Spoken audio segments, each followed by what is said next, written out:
जय हिंद साथियों। स्वागत है आपका अपने YouTube channel physical education arena में।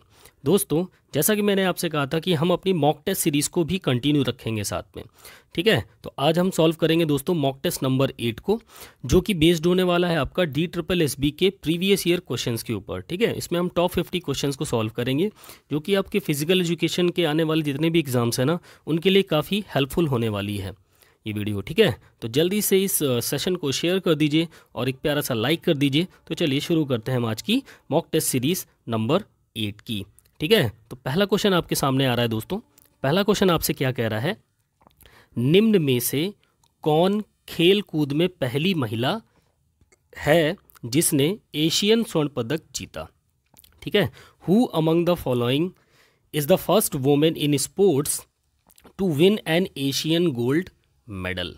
ठीक है, इंडिया की बात हो रही है कि एशियन गेम्स में पहला स्वर्ण पदक जीतने वाली महिला खिलाड़ी की बात हो रही है भारत की। तो कौन थी वो? आपके ऑप्शंस हैं MD वलसम्मा, रोजा कुट्टी, कमलजीत संधू या फिर PT उषा। तो ऑप्शंस आपके सामने दोस्तों, जल्दी से बताएंगे। क्वेश्चन नंबर 1 का सही आंसर क्या होगा? बिल्कुल इसका जो करेक्ट आंसर होगा that is option C is the correct answer, Kamaljeet Sandhu. Okay, अगले क्वेश्चन पे चलते हैं। अगला क्वेश्चन नंबर 2 आपसे कह रहा है दोस्तों, पहले सैफ खेल कहाँ संपन्न हुए। ठीक है, first SAF games where were the games held. Kathmandu, Malaysia, Delhi, Pakistan. South Asian federation games होते हैं ये। ठीक है, तो ये पहले बार में कहाँ पर आयोजित हुए थे ये आपको बताना है। ऑप्शंस आपके सामने हैं, जल्दी से बताएंगे। क्वेश्चन नंबर 2 का करेक्ट आंसर क्या होगा दोस्तों? बिल्कुल इसका जो सही जवाब होगा that is option C is the correct answer, Delhi में। ठीक है, पहले सैफ खेल जो हुए थे वो आपके दिल्ली में संपन्न हुए थे दोस्तों। ओके, अगला क्वेश्चन है क्वेश्चन नंबर 3। थर्ड क्वेश्चन आपसे कह रहा है, पहले राष्ट्रीय खेलों की मेजबानी किस शहर ने की थी। मैं आपको फिर से बता दूं दोस्तों, ये सारे के सारे क्वेश्चंस आपके जितने भी आपके सामने अभी आ जाएंगे, ये DSSB में पूछे हुए सवाल हैं। ठीक है, उन क्वेश्चंस को ही मैंने यहाँ से उठाया है। ठीक है, तो पहले राष्ट्रीय खेलों की मेजबानी किस शहर ने की? Which city hosted the first national games. First national games Kolkata, new Delhi, Chennai या फिर कर्नाटका। सो क्वेश्चन नंबर 3 का करेक्ट आंसर क्या होगा दोस्तों? जल्दी से बताएंगे। बिल्कुल इसका जो क्वेश्चन नंबर 3 का जो करेक्ट आंसर होगा दोस्तों, वो होगा option B is the correct answer, new Delhi, नई दिल्ली ने मेजबानी की थी पहले राष्ट्रीय फर्स्ट नेशनल गेम्स की दोस्तों। ओके, अगला क्वेश्चन है क्वेश्चन नंबर 4 और चौथा क्वेश्चन आपसे कह रहा है, फ्री थ्रो शब्द का उपयोग इसमें होता है। The term free throw is used in this. Free throw का यूज़ किस गेम में होता है? रेसलिंग में, फुटबॉल में, वॉलीबॉल में या फिर बास्केटबॉल में। सो क्वेश्चन नंबर 4 का करेक्ट आंसर क्या होगा दोस्तों? फ्री थ्रो का यूज़ इन चारों गेम्स में से किस में होता है? जल्दी से बताएंगे। बिल्कुल इसका जो सही जवाब होगा that is option D is the correct answer, basketball. ठीक है, बास्केटबॉल में आपका फ्री थ्रो का यूज़ होता है। अगर यहीं पे थ्रो इन पूछ लेता, ठीक है, अगर आपसे पूछ लेता थ्रो इन, तो थ्रो इन जो होता है वो आपका फुटबॉल गेम में होता है। ठीक है, लेकिन फ्री थ्रो की बात आएगी तो वो आपके किससे होगा? वो आपके बास्केटबॉल से होगा दोस्तों। ओके, नाउ क्वेश्चन नंबर 5 की तरफ चलते हैं। 5वां क्वेश्चन आपसे कह रहा है, ओलंपिक्स में फुटबॉल खेल कब शामिल किया गया। When was football included in the Olympics. Football Olympics में भी शामिल हुआ था एक समय के लिए, तो वो कब हुआ था? 1928 में, 1990 में, 1932 में या फिर 1996 में। ऑप्शंस आपके सामने हैं, जल्दी से बताएंगे। फुटबॉल को ओलंपिक खेल में कब शामिल किया गया था? क्या होगा सही जवाब? बिल्कुल इसका जो करेक्ट आंसर होगा दैट इज ऑप्शन B 1990। एक सेकेंड। ओके, ठीक है, क्वेश्चन नंबर 5 1990 सही जवाब है। 1990 में शामिल किया गया था। ठीक है, फुटबॉल खेल को पहली बार आपके ओलंपिक्स में 1990 में शामिल किया गया था दोस्तों। ठीक है, अगले क्वेश्चन पे चलते हैं। क्वेश्चन नंबर 6 आपसे कह रहा है, 6वां क्वेश्चन, लक्ष्मीबाई राष्ट्रीय शारीरिक शिक्षा संस्थान कहाँ स्थित है। Lakshmibai national institute of physical education is located at, जिसको हम बोलते हैं LNIP। ठीक है, LNIP कहाँ पर लोकेटेड है? लखनऊ में, ग्वालियर में, झांसी में या पटियाला में। ऑप्शंस आपके सामने हैं। एक इंपॉर्टेंट क्वेश्चन है, क्या होगा इसका सही जवाब? LNIP कहाँ स्थित है? बिल्कुल ये आपका सही जवाब होगा, that is option B, Gwalior Madhya Pradesh में। ठीक है, अगला क्वेश्चन है क्वेश्चन नंबर 7 आपके सामने, और 7वां क्वेश्चन आपसे कह रहा है दोस्तों 2014 में विश्व कप फुटबॉल कहाँ संपन्न हुआ था? World cup football 2014 organised here, South Africa, France, Brazil और इंडिया। तो 2014 का फीफा विश्व कप कहाँ पर हुआ था दोस्तों? ऑप्शंस आपके सामने, कहाँ पर हुआ था? बिल्कुल ये जो हुआ था आपका option C is the correct answer, that is Brazil. Brazil के अंदर 2014 का फुटबॉल फीफा विश्व कप संपन्न हुआ था दोस्तों। ठीक है, अगले क्वेश्चन पे चलते हैं। नेक्स्ट क्वेश्चन नंबर 8 आपसे कह रहा है दोस्तों, शारीरिक शिक्षा का अत्यंत महत्वपूर्ण उद्देश्य क्या है? The most important objective of physical education is, स्वस्थ शरीर और स्वस्थ मन, स्वस्थ शरीर, स्वस्थ समाज और गति, या फिर स्वस्थ मन। Healthy body and healthy mind, healthy body, healthy society and momentum, healthy mind. चारों ऑप्शंस आपके सामने, इसमें से आपको शारीरिक शिक्षा का जो अत्यंत महत्वपूर्ण ऑब्जेक्टिव है वो हमें बताना है। तो क्या होगा इस क्वेश्चन नंबर 8 का करेक्ट आंसर? बिल्कुल इसका जो सही जवाब होगा that is option A is the correct answer, healthy body and healthy mind. स्वस्थ शरीर और स्वस्थ मन इसका मेन ऑब्जेक्टिव होगा, फिजिकल एजुकेशन का प्रमुख रूप से उद्देश्य होना चाहिए। ठीक है, अगले क्वेश्चन पे चलते हैं। नेक्स्ट क्वेश्चन नंबर 9 आपसे कह रहा है दोस्तों, निम्न में से किस देश ने विश्व कप हॉकी प्रतियोगिता में सर्वाधिक बार जीती? मतलब विच of the following countries has won the world cup hockey competition the most number of time? सबसे ज़्यादा बार हॉकी वर्ल्ड कप जीतने का खिताब किस कंट्री के नाम पे है दोस्तों? हॉलैंड, भारत, पाकिस्तान या फिर इंग्लैंड? ऑप्शंस आपके सामने हैं, जल्दी से बताएंगे क्वेश्चन नंबर 9 का करेक्ट आंसर क्या होगा? बिल्कुल इसका जो सही जवाब होगा that is option C is the correct answer, Pakistan. ठीक है, पाकिस्तान ने हॉकी वर्ल्ड कप सर्वाधिक बार जीती है दोस्तों। ठीक है, नाउ क्वेश्चन नंबर 10 की तरफ चलेंगे। तो 10वां क्वेश्चन आपसे कह रहा है, किस देश ने हॉकी के इतिहास में अपने विरोधी के विरुद्ध सर्वाधिक गोल दागे हैं? Which country has scored the most goal against it's opponent in the history of hockey? India, Pakistan, Holland और जर्मनी। क्या होगा सही जवाब? बिल्कुल option A is the correct answer. हमारी भारत की वह टीम है जिसने अपने विरोधी के विरुद्ध सर्वाधिक गोल दागने का विश्व रिकॉर्ड है उनका। ठीक है, इतिहास में। तो नेक्स्ट क्वेश्चन नंबर 11 की तरफ चलें। 11वां क्वेश्चन आपसे कह रहा है दोस्तों, भीतरी कार्यक्रम विद्यार्थियों में इसकी भावना उत्पन्न करते हैं। Intramural programmes create a sense of achievement in students, involve, ठीक है, विनोद, एन्जॉय। ठीक है, उपलब्धि, शामिल, विनोद या फिर आनंद। जो भीतरी कार्यक्रम होते हैं विद्यार्थियों में, इसमें से इन चारों में से कौन सी भावना उत्पन्न होती है भीतरी कार्यक्रमों के दौरान? जो इंट्राम्यूरल प्रोग्राम्स होते हैं मेनली, अगर आप देखो इंट्राम्यूरल जो कॉम्पिटिशन्स होते हैं उनके थ्रू क्या चीज़ डेवलप होती है इन चारों में से? क्या होगा सही जवाब क्वेश्चन नंबर 11 का? बिल्कुल इसका जो सही जवाब होगा दैट इज़ इन्वॉल्वमेंट। ठीक है, सहभागिता या पार्टिसिपेशन की बात करें, शामिल होना। ठीक है, पार्टिसिपेट करने की भावना उत्पन्न होती है ज़्यादा से ज़्यादा इंट्राम्यूरल प्रोग्राम में। ठीक है, नेक्स्ट क्वेश्चन नंबर 12 आपके सामने है। खेल कार्यक्रम में निम्न में से कौन सा पहला कदम है? Which of the following is the first step in a sports programme? संचालन, स्टाफ, आयोजन या फिर जज? ऑपरेशन, स्टाफ, ऑर्गेनाइजेशन और जज। क्वेश्चन नंबर 12 क्या होगा सही जवाब?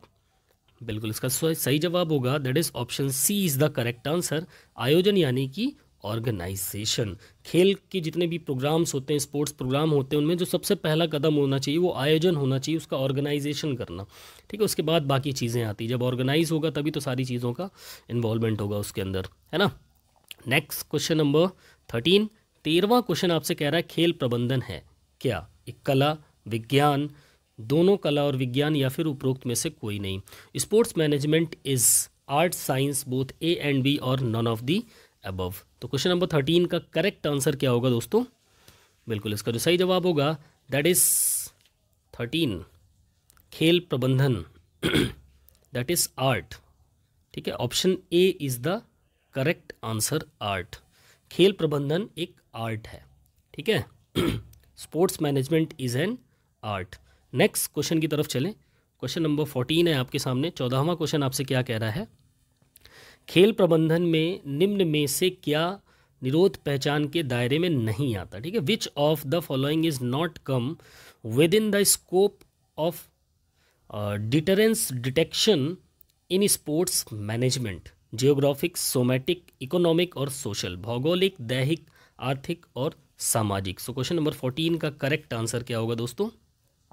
बिल्कुल इसका जो सही जवाब होगा that is option D is the correct answer, सामाजिक यानी कि सोशल। खेल प्रबंधन में जो सामाजिक पहलू है वह निरोध पहचान के दायरे में नहीं आता, डिटरेंस डिटेक्शन के दायरे में नहीं आता है। ठीक है अगले क्वेश्चन पे चलते हैं।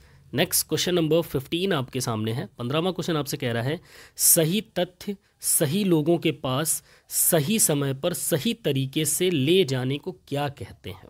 ठीक है, the right facts to right people at the right time in the right way is said to be taken from. खेल प्रबंधन, खेलों में जनसंपर्क, खेलों के लिए प्रेरणा या फिर खेलों में नेतृत्व। ठीक है, sports management, public reactions, relations in sports, inspiration for sports and leadership in sports. Question number 15 क्या होगा सही जवाब?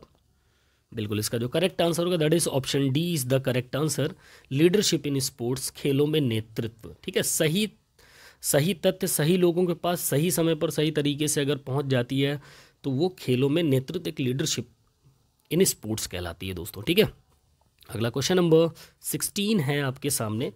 16वां क्वेश्चन आपसे क्या कह रहा है, अध्यापन में एक विशिष्ट पद्धति का उपयोग करना इस पर निर्भर है, शिक्षक के कौशल पर, शिक्षक के लिंग पर, शिक्षक की उम्र पर या ऊपर में से कोई नहीं। Using a specific method in teaching is dependent on skill of the teacher, gender of the teacher, age of the teacher और नॉन ऑफ द अबव। क्या होगा सही जवाब क्वेश्चन नंबर 16 का? एक अध्यापन में टीचिंग के टाइम पर एक विशिष्ट स्पेसिफिक टेक्निक का हम मेथड का हम यूज़ करें तो वो क्या कहलाएगा या किस पे डिपेंड होगा? बिल्कुल इसका जो सही जवाब होगा स्किल ऑफ अ टीचर। ठीक है, एक शिक्षक के कौशल पे डिपेंड करता है वो चीज़। ठीक है, अगला क्वेश्चन है क्वेश्चन नंबर 17। मुक्त हस्त गतिविधियां जो सामान्यतः समूह में की जाती हैं उनको कहते हैं प्लायोमेट्रिक्स, व्यायाम, कयावत और मार्च करना या फिर भार प्रशिक्षण। ठीक है, free hand activities which are usually done in groups are called plyometrics exercise, drilling and marching, weight training. Question number 17 एक मोस्ट इंपॉर्टेंट क्वेश्चन है। क्या होगा इसका सही जवाब दोस्तों? बिल्कुल इसका जो करेक्ट आंसर होगा that is option A is the correct answer, plyometrics. ठीक है, जो भी आपकी फ्री हैंड एक्टिविटीज़ होती हैं वो अगर ग्रुप्स में की जाती हैं, समूह में की जाती तो उनको हम प्लायोमेट्रिक्स कहते हैं दोस्तों। ओके, अगला क्वेश्चन नंबर 18 है आपके सामने। 18वां क्वेश्चन आपसे कह रहा है, निम्न में से कौन सा पाठ योजना का सिद्धांत नहीं है? उम्र और लिंग, प्रगति, ताज़ा होना, शिक्षक का अनुभव। ठीक है, पूछा है सिद्धांत नहीं है। ठीक है, which of the following is not a principle of lesson planning? Age, gender, progress, to be fresh, teachers, experience. So question number 18 का करेक्ट आंसर क्या होगा पाठ योजना का? बिल्कुल इसका जो करेक्ट आंसर होगा that is option D is the correct answer. ठीक है, टीचर्स एक्सपीरियंस, शिक्षक का अनुभव आपके पाठ योजना के सिद्धांत में नहीं आता। बाकी उम्र और लिंग को हम पाठ योजना में उसको हम अपने हिसाब से सेट करते हैं कि हम किस उम्र और किस लिंग के बच्चों को क्या शिक्षा देने वाले हैं। प्रोग्रेस क्या होगी, ठीक है, और ताज़ा होना, to be fresh, lesson plan आपका एकदम फ्रेश होना चाहिए आज की स्थिति के हिसाब से। ठीक है, नेक्स्ट क्वेश्चन नंबर 19, 19वां क्वेश्चन आपसे क्या कह रहा है दोस्तों? 19th क्वेश्चन आपसे कह रहा है, राजीव खेल रत्न पुरस्कार योजना इस साल प्रारंभ हुई। जो राजीव गांधी खेल रत्न अवार्ड था वो स्कीम किस ईयर पे स्टार्ट हुई? 1991-92, 1992-93, 1993-94, 1994-95। अभी इसका नाम हो गया मेजर ध्यानचंद खेल रत्न अवार्ड। लेकिन ये राजीव गांधी खेल रत्न अवार्ड की बात करें तो ये कब शुरू हुए थे? क्या होगा सही जवाब? बिल्कुल 1991-92, option A is the correct answer. 91-92 में स्टार्ट हुई थी। ठीक है, नेक्स्ट क्वेश्चन नंबर 20 आपके सामने है। 20वां क्वेश्चन आपसे कह रहा है साल भर में उत्कृष्ट उपलब्धि पाने के लिए खिलाड़ियों को प्रशिक्षण देने वाले कोचों को दिया जाने वाला पुरस्कार है। अर्जुन पुरस्कार, राजीव गांधी खेल रत्न पुरस्कार, द्रोणाचार्य पुरस्कार या फिर इनमें से कोई नहीं। The award given to the T coaches who train players for excellent achievement throughout the year is Arjuna award, Rajiv Gandhi Khel Ratna award, Dronacharya award या नन ऑफ द अबव। तो क्वेश्चन नंबर 20 का करेक्ट आंसर क्या हो जाएगा दोस्तों? क्या कह रहा है यहाँ पर? साल भर में उत्कृष्ट उपलब्धि पाने के लिए खिलाड़ियों को प्रशिक्षण देने वाले कोच के लिए नाम की बात, पुरस्कार की बात कर रहा है। तो क्या होगा उसका सही आंसर? बिल्कुल option C is the correct answer, that is Dronacharya award. ठीक है, द्रोणाचार्य अवार्ड होता है। अगला क्वेश्चन है क्वेश्चन नंबर 21। अर्जुन पुरस्कार प्रारंभ हुआ। Arjun award started 1960, 1961, 1962, 1963। सो क्वेश्चन नंबर 21 का करेक्ट आंसर क्या होगा? सभी के आंसर आने चाहिए इस पे। बहुत ही आसान लेकिन एक इंपॉर्टेंट क्वेश्चन है। क्या होगा सही जवाब? बिल्कुल इसका जो करेक्ट आंसर होगा that is option B is the correct answer. 1961 में अर्जुन पुरस्कार प्रारंभ हुआ। नेक्स्ट क्वेश्चन है क्वेश्चन नंबर 22। 22वां क्वेश्चन आपसे कह रहा है साई के पदेन अध्यक्ष हैं। Ex officio of SAI sports authority of India के पदेन अध्यक्ष कौन होते हैं? भारत के राष्ट्रपति, भारत के प्रधानमंत्री, युवा और खेल मामलों में के केंद्रीय मंत्री, महानिदेशक। ठीक है, president of India, prime minister of India, union minister of youth and sports affairs and director general. तो साई के पदेन अध्यक्ष कौन होते हैं दोस्तों? क्वेश्चन नंबर 22 का करेक्ट आंसर क्या होगा? बिल्कुल option B is the correct answer, the prime minister of India. ठीक है, प्रधानमंत्री जो भारत के होते हैं वो आपके साई के पदेन अध्यक्ष होते हैं। ठीक है, अगला क्वेश्चन है क्वेश्चन नंबर 23। मैंगो कप किस खेल से संबंधित है? Mango cup is related to which sports? ठीक है, स्पोर्ट्स, हॉकी, बास्केटबॉल, फुटबॉल। तो मैंगो कप का संबंध किस खेल से है? क्वेश्चन नंबर 23 का करेक्ट आंसर क्या हो जाएगा? बिल्कुल ये आपका हॉकी से संबंधित है दोस्तों। ठीक है, option B is the correct answer. Mango cup आपका किससे संबंधित है? हॉकी गेम से रिलेटेड है। Next question number 24। निम्न में से कौन सा खेल भारत में सबसे पुराना है? Which of the following sports is the oldest in India? Wrestling, judo, boxing, Atya Patya. ठीक है, Atya Patya. So question number 24 का करेक्ट आंसर क्या हो जाएगा? बिल्कुल option A is the correct answer. कुश्ती यानी कि रेसलिंग जो है भारत में सबसे पुराना खेल माना जाता है। ठीक है, अगले क्वेश्चन पे चलते हैं। नेक्स्ट क्वेश्चन हमारा क्वेश्चन नंबर 25। खो खो खेल में खो शब्द किस भाषा से आया है? हरियाणवी, बंगाली, सिंधी या मराठी? द वर्ड खो in the game kho kho comes from this language? Haryanvi, Bengali, Sindhi और मराठी। सो क्वेश्चन नंबर 24 का करेक्ट आंसर क्या होगा? बिल्कुल option A is the correct answer, that is Haryanvi. ठीक है, खो शब्द जो आया है वो आपका हरियाणवी भाषा से आया है दोस्तों। ओके, नाउ क्वेश्चन नंबर 26 की बात करें। 26वां क्वेश्चन आपसे कहता है भारतीय स्कूल खेल संघ यानी SGFI की स्थापना कब हुई? ठीक है, when was the Indian school sports association, SGFI नहीं है ये दूसरा है। ठीक है, SGFI तो आपका school games federation of India हो गया। When was the Indian school sports association establish? ठीक है, इंडियन स्कूल स्पोर्ट्स एसोसिएशन कब इस्टेब्लिश हुआ था? 1953, 1954, 1955 और 1956। तो क्वेश्चन नंबर 26 का करेक्ट आंसर क्या हो जाएगा? बिल्कुल option B is the correct answer. 1954 में आपका Indian school sports association establish हुआ था दोस्तों। ठीक है, एक सेकेंड। 25 इस क्वेश्चन का आंसर मैंने हरियाणवी बताया था ना आपको, और इधर कुश्ती। ठीक है, इस क्वेश्चन को एक बार और देख लीजिए दोस्तों। एक्चुअली हरियाणवी बता दिया मैंने, हरियाणवी नहीं होगा, इसका बंगाली होगा। ठीक है दोस्तों, बंगाली जो आपका खो शब्द आया ना ये आपका बंगाली भाषा से आया है, खो शब्द। ठीक है, सॉरी इस चीज़ के लिए, बंगाली भाषा से लिया गया है। ओके, अगले शब्द पे चलें, सॉरी क्वेश्चन पे। सो क्वेश्चन नंबर 27 आपसे कह रहा है 27वां क्वेश्चन, विश्व का सबसे ऊंचा क्रिकेट मैदान कहाँ स्थित है? कि इंपॉर्टेंट क्वेश्चन है। Where is the world's highest cricket ground located? Lord's, Chail, Oval और कोलकाता। ठीक है, विश्व का सबसे ऊंचा क्रिकेट मैदान कहाँ पर स्थित है? क्वेश्चन नंबर 27 एक इंपॉर्टेंट क्वेश्चन है, क्या होगा इसका सही आंसर? बिल्कुल, इसका जो करेक्ट आंसर होगा that is option B is the correct answer, Chail में। ठीक है, सबसे ऊंचा जो क्रिकेट मैदान हो चैल में स्थित है। ठीक है, नेक्स्ट क्वेश्चन पे चलें। अगला क्वेश्चन नंबर 28 है आपके सामने। भार उत्तोलक कर्णम मल्लेश्वरी किस राज्य से हैं? आंध्र प्रदेश, अरुणाचल प्रदेश, कर्नाटक या फिर Kerala. Weight lifter Karnam Malleswari is from which state? So question number 28, which one is the correct answer? बिल्कुल, इसका जो सही जवाब होगा दोस्तों वो होगा option A is the correct answer. Andhra Pradesh से संबंधित हैं ये। ठीक है, उस प्रदेश की रहने वाली कर्णम मल्लेश्वरी, और ये भारोत्तोलक वेट लिफ्टर की प्लेयर थी। नेक्स्ट क्वेश्चन नंबर 29, 29वां क्वेश्चन आपसे कह रहा है निम्न में से कौन सा खेल क्रीड़ा स्थल सबसे बड़ा होता है? कौन सा खेल का क्रीड़ा स्थल सबसे बड़ा होता है? फुटबॉल का, पोलो का, बास्केटबॉल का, फिर हॉकी का। Which of the following sports has the largest playground? Football, polo, basketball and hockey. So question number 29 क्या होगा सही जवाब? बिल्कुल, option B is the correct answer, polo. Polo का मैदान सबसे बड़ा मैदान होता है।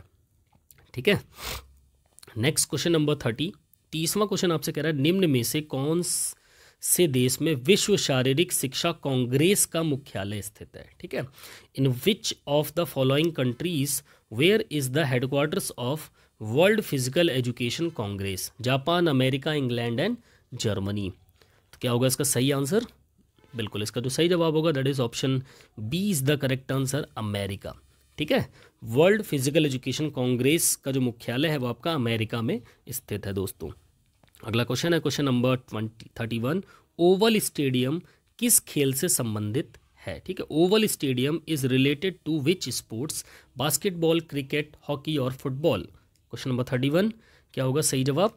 बिल्कुल, इसका जो करेक्ट आंसर होगा that is option B is the correct answer, cricket. ठीक है, ओवल स्टेडियम आपका क्रिकेट से संबंधित है। अगला क्वेश्चन है क्वेश्चन नंबर 32, एंटीना का उपयोग इस खेल में होता है? इंपॉर्टेंट एंड इजी क्वेश्चन, क्या होगा इसका सही जवाब? Football, basketball, handball and volleyball. Antenna is used in the game of, बिल्कुल इसका जो सही जवाब होगा that is option D is the correct answer, volleyball. और आपके एंटीना की जो हाइट होती है 1.80 मीटर होती है दोस्तों। 1 मीटर आपका नेट पे रहता है और 80 सेंटीमीटर आपका नेट के ऊपर रहता है आपका एंटीना। ठीक है, नेक्स्ट क्वेश्चन की बात करें। अगला क्वेश्चन नंबर 33 है आपके सामने। वॉकर दिया, यहाँ पे यॉर्कर होगा। ठीक है, क्वेश्चन नंबर 33 यॉर्कर होगा आपका। यॉर्कर शब्द इस खेल में उपयोग किया जाता है? Football, table tennis, tennis, cricket. The word yorker is used in this game? Football, table tennis, tennis and cricket. क्या होगा सही जवाब? बिल्कुल, option D is the correct answer, cricket. Yorker ball जो होती है वो आपकी क्रिकेट से संबंधित होती है। ठीक है, next question number 34, Tiger Woods यह नाम इस खेल से संबंधित है? The Tiger Woods, this name is related to this game? Tennis, boxing, hockey और गोल्फ। टाइगर वुड्स का संबंध किस खेल से है दोस्तों? क्वेश्चन नंबर 34 क्या होगा सही जवाब? बिल्कुल, option D is the correct answer, golf से संबंधित है। ठीक है, अगला क्वेश्चन है क्वेश्चन नंबर 35th क्वेश्चन आपसे कह रहा है भारतीय खेल प्राधिकरण की स्थापना कब हुई? Establishment of sports authority of India is 1983, 1984, 1985, 1986। क्या होगा सही जवाब? एक इंपॉर्टेंट क्वेश्चन है, साई की स्थापना कब हुई दोस्तों? बिल्कुल, option B is the correct answer, in 1984 में, 1984 में स्पोर्ट्स अथॉरिटी ऑफ इंडिया की स्थापना हुई। नेक्स्ट क्वेश्चन नंबर 36, निम्न में से कौन ग्रैंड स्लैम खिताब जीतने वाला पहला भारतीय था दोस्तों?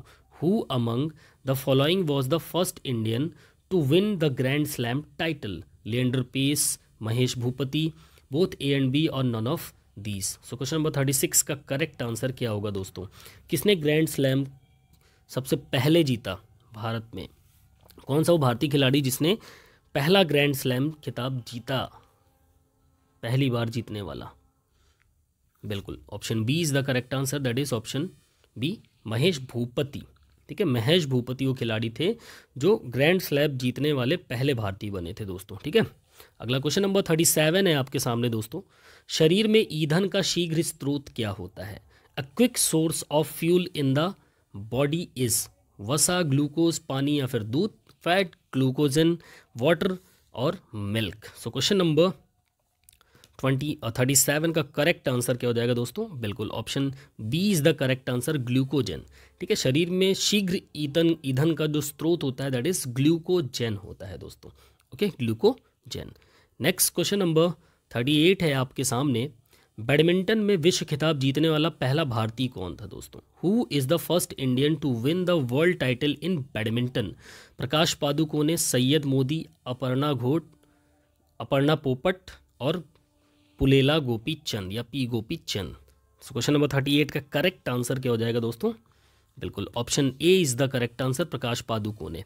ठीक है, बैडमिंटन में विश्व खिताब जीतने वाले जो पहले भारतीय थे वो हमारे प्रकाश पादुकोणे जी थे। ओके, एक इंपॉर्टेंट क्वेश्चन है, कई बार एग्जाम्स में ये पूछा हुआ सवाल है दोस्तों, सिर्फ DSSS ही नहीं, मैक्सिमम नंबर ऑफ एग्जाम्स में ऐसे क्वेश्चंस आपके सामने आते हैं। नेक्स्ट क्वेश्चन नंबर 39, अवधि या किसका मापन है? Duration is the measurement of दूरी, विस्थापन, बल और समय। Distance, displacement, force and time. जो ड्यूरेशन है, अवधि है, वो किसका मापन, इसका मापन क्या है दोस्तों? क्या होगा क्वेश्चन नंबर 39 का करेक्ट आंसर? बिल्कुल इसका जो सही जवाब होगा that is option D is the correct answer, समय का। ठीक है, अवधि, समय, अवधि का जो मापन है वो समय है। ठीक है, नेक्स्ट क्वेश्चन 40 की तरफ चले। 40वां क्वेश्चन, वेग को इसमें दर्शाते हैं। Velocity is shown in it. वेग को किस में दर्शाते हैं? किलोमीटर पर सेकंड में, सेंटीमीटर पर आवर में, न्यूटन में, किलोमीटर पर आवर में। सो क्वेश्चन नंबर 40 क्या होगा सही जवाब? बिल्कुल option D is the correct answer, kilometre per hour की में आपकी वेलोसिटी को मेज़र किया जाता है दोस्तों, किलोमीटर पर आवर में।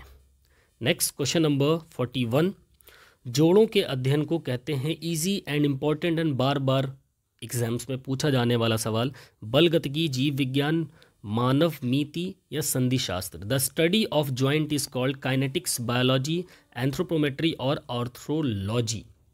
सो क्वेश्चन नंबर 41 का करेक्ट आंसर क्या होगा दोस्तों? बिल्कुल इसका जो सही जवाब होगा that is option D is the correct answer, arthrology. ठीक है, आर्थ्रोलॉजी। वही अगर बोन्स का पूछता आपसे कि हड्डियों के विज्ञान को क्या कहा जाता है, अध्ययन को क्या कहा जाता, तो वो आपका ऑस्टियोलॉजी हो जाता। ठीक है, ऐसी ऑस्टियोलॉजी ही दे देता है साथ में कंफ्यूज करने के लिए, तो ऑस्टियोलॉजी बोन से रिलेटेड होगी, और जॉइंट से अगर पूछ लेगा जोड़ से तो आर्थ्रोलॉजी हो जाएगा। नेक्स्ट क्वेश्चन नंबर 42 है आपके सामने, प्रक्रिया अवधि इसका घटक है। ठीक है, शारीरिक स्वस्थता, प्रेरक क्षमता, स्वास्थ्य संबंधी शारीरिक क्षमता, ऊपरी में से कोई नहीं। 42, क्वेश्चन नंबर 42 का करेक्ट आंसर क्या हो जाएगा? बिल्कुल option B is the correct answer, प्रेरक क्षमता। प्रक्रिया अवधि आपकी प्रेरक क्षमता प्रक्रिया अवधि का घटक होता है। ठीक है, नेक्स्ट क्वेश्चन नंबर 43 है आपके सामने, अधिगम के नियम किसने दिए दोस्तों? Who gave the laws of learning? Watson, श्रीहुगली, काइलस और थॉर्नडाइक। सो क्वेश्चन नंबर 43 का करेक्ट आंसर क्या होगा? इंपॉर्टेंट क्वेश्चन है, लॉ ऑफ लर्निंग के नियम किसने दिए? बिल्कुल option D is the correct answer, Thorndike. ठीक है, थॉर्नडाइक ने लॉज ऑफ लर्निंग के दिए थे।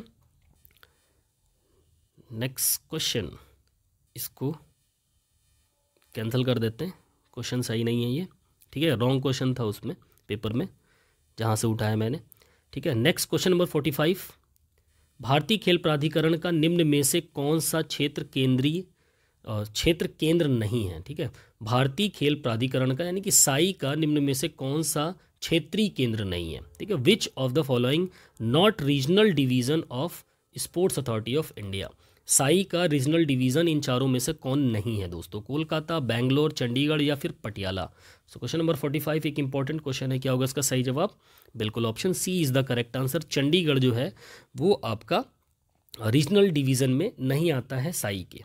ठीक है, बाकी आपका कोलकाता, बेंगलोर और पटियाला आपके रीजनल डिवीजन के अंतर्गत आते हैं, साई के रीजनल डिवीजन है। ठीक है, नाउ क्वेश्चन नंबर 46 की तरफ चलें तो 46वां क्वेश्चन आपसे कह रहा है दोस्तों, खेल प्रतियोगिता में निम्न प्रदर्शन का कारण है। नाकामी का डर, चिंता, आक्रमण या फिर प्रेरणा।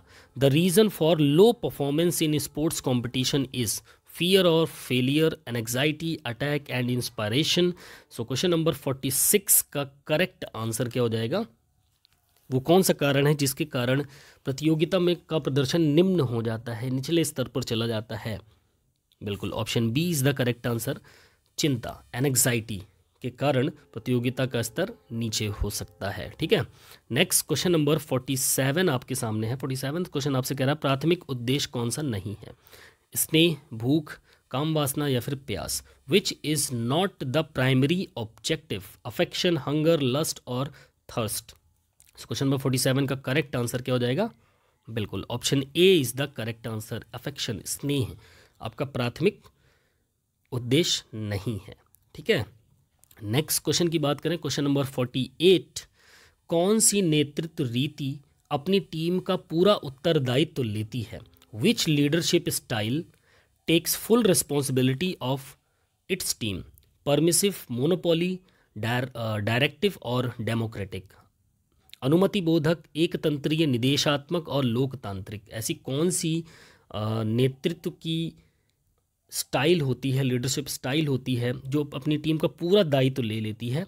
सो क्वेश्चन नंबर 48 का करेक्ट आंसर क्या हो जाएगा? बिल्कुल डायरेक्टिव जो लीडरशिप स्टाइल होती है वो पूरी टीम का दायित्व लेती है। ठीक है, निर्देशात्मक जो होती है। ऑप्शन सी यहाँ पर आपका करेक्ट आंसर हो जाएगा। नाउ क्वेश्चन नंबर 49, 49वां क्वेश्चन आपसे कह रहा है स्वस्थ शरीर में स्वस्थ मन किसने कहा है? ठीक है, डेकार्टेस, रूसो, अरस्तु और Plato. Who set a healthy mind in a healthy body?